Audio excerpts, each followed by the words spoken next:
All right, so how do we as guys over the age of 40, whether you're in your 40s, your 50s, your 60s, even in your 70s, how do we avoid the silly orthopedic injuries that a lot of times are associated just with old age? Because I talk to a lot of guys and they're like, look, I just have more injuries now than I did back then just because I'm getting older.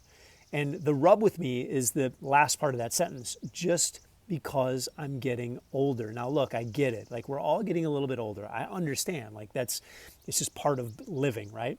But when we start to blame silly injuries on age, then it takes away a lot of our power to be better, right? If we just throw it, if we just allow ourselves to think that way, right? If we allow that story to take over in our head, then it's much more likely that those things are going to occur and you're not going to find solutions to it. Okay. And look, the truth is, I've worked with younger folks, like high school athletes, college athletes, and I've also worked with older folks, 40s, 50s, 60s, and even 70s. And I'll tell you this, both of those age groups have injuries, like silly injuries and major injuries.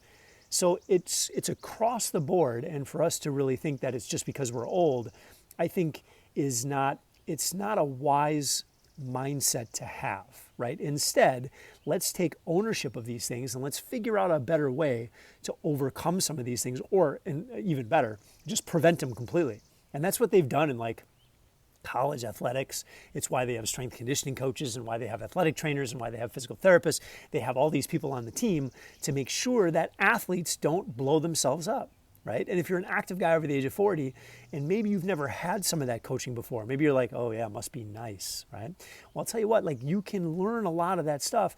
You can even hire a strength conditioning coach to help you to build your capacities to get you moving really, really well, so that you don't have to deal with those silly injuries. Because look, the only way we can make you bulletproof is to make you stronger. And what do I mean by strong?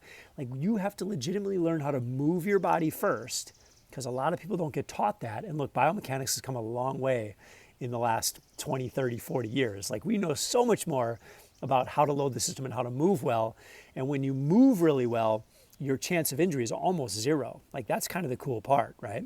And then to be able to progressively build your strength by loading the system. When we load the system with external weight, with external load, that's what makes your tissue really resilient. So if you've got beautiful movements and you're able to load the system in a way that's safe, you can make everything so much stronger, and your chances, your risks of silly injuries go down to almost zero. Does that mean you're never going to have anything? Hell no, but we want to avoid it as much as possible.